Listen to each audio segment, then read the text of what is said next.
Alors, de cette union est née bébé Carla, la sœur cadette de DJ Arafat. Et à ce jour, quel type de relation vous aviez? Est-ce que vous étiez un père gâteau ou un père dur? Non, je n'ai jamais été un père dur. Je suis père de 6 gosses, je dis 2 garçons, 6 filles. Et mes enfants, ils connaissent mes enfants. Ils vont voir que là-dedans, et tout le monde est correct. Hein? Il n'y a pas de... Vous pouvez faire une petite enquête, vous allez voir que tout le monde est tranquille, quoi. Voilà, mais bon. Je suis un papa gâteau. Moi, j'aime gâter mes enfants. Parce que moi-même, j'ai eu un peu la vie dure. Donc, les enfants, franchement, ça, je savais pas. Essayez de réparer ça avec les enfants. Justement, papa gâteau, est-ce que le papa gâteau n'a pas un peu trop gâté? Mais les autres seraient complètement gâtés aussi, hein, parce que là, on était à 400 à l'heure. C'est vrai que je suis un papa gâteau, mais en même temps, moi, je tape dur, quoi. Voilà, c'est carré, c'est comme ça. Le bâton à la main, la carotte à la bouche. Mais quand tu grondes la petite le matin, papa m'a fait ça. C'est la gendarmerie, on t'envoie une convocation de gendarmerie. Comment tu peux envoyer une convocation de gendarmerie au papa? Qui vous envoyait une convocation? Mais la maman. Elle m'a mis des convocations parce que je veux redresser ma fille. Elle me l'a fait 50 fois, toutes les gendarmeries de Côte d'Ivoire le savent. Elle me demande pourquoi tu es là. Je dis, mais je ne sais pas. La raison, c'est quoi? Parce que je veux dresser ma fille. On ne m'a pas laissé dresser la petite, voilà ce qu'elle est devenue. Donc, il y a aussi tout ça, quoi. Vous pensez que c'est elle la responsable de ce qui arrive à Carla? La maman, c'est elle, c'est pas moi, quoi. Vous n'avez jamais eu l'occasion de discuter avec elle, avec la mère de Carla, pour comprendre ce qui se passait autour de votre fille? Jamais? Si. D'accord. Si, on a eu beaucoup de choses comme ça. Mais bon, quand la personne change tous les 5 minutes, c'est assez difficile, hein.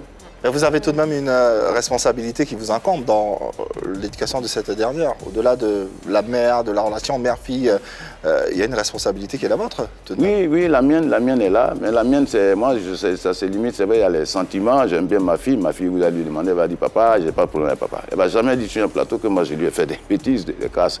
Jamais le dira, parce que j'ai mis tout ce qu'il faut. D'ailleurs, j'ai été déçu. Parce que derrière, j'attends que la maman aussi fasse quelque chose. Mais on n'a pas la même façon de voir les choses. Alors moi, je sens beaucoup d'émotion quand vous parlez de Carla. Est-ce qu'aujourd'hui, vous avez des regrets sur la façon dont vous l'avez éduquée? Est-ce que vous regrettez d'avoir pas assez tapé dur sur la table? Carla, moi, je pense que comme elle dit elle-même, elle dit qu'elle a besoin de l'amour de sa maman. C'est ce que moi, j'ai lu partout où elle parle. Elle n'a jamais dit que mon papa m'a fait ceci, mon papa m'a fait cela. Elle s'est plus plainte de sa maman. C'est ce qu'elle dit, mais après, moi, un enfant a besoin de l'amour d'une mère et d'un père. Mais c'est plus un enfant aussi. Voilà. Non, mais je dis que ça a commencé aussi, voilà, c'est comme ça. Mais là, moi, j'ai fait ce qu'il fallait faire. Parce que c'est moi qui endossais un peu tout ça. J'endossais tout le monde. Il y a tout ça. Bon, on ne vivait pas seul aussi, hein, on ne vivait pas fermé, donc tout le monde sait ce qui... Ouais, voilà, quoi, c'est la vie. C'était quand la dernière fois que vous lui avez parlé, pour savoir comment elle va exactement? Ce matin, je l'ai laissée à la maison. Elle est arrivée hier soir. Mais la semaine passée, j'étais là, papa, je veux ça, papa, je veux ça. Puis à la maison, elle reste là, quand je me réveille, elle est partie. J'envoie, je vais la chercher. Moi, je dis, maintenant, c'est Dieu qui va faire le reste, quoi. Donc là, présentement, elle est chez vous? Là, si, elle n'a pas de problème. Elle est à la maison. Mais je ne comprends pas le reste. Et comment va son pied, cette douleur qu'elle avait? C'est assez difficile. On la soigne. Elle est soignée aujourd'hui. Il y a le docteur qui est là. Tout le monde est là. Mais elle va vers où il n'y a pas le docteur. On va chercher, on ramène, on fait tout. Même sa maman, sincèrement, elle met les moyens. Mais moi, je ne sais pas ce qui se passe. Hein.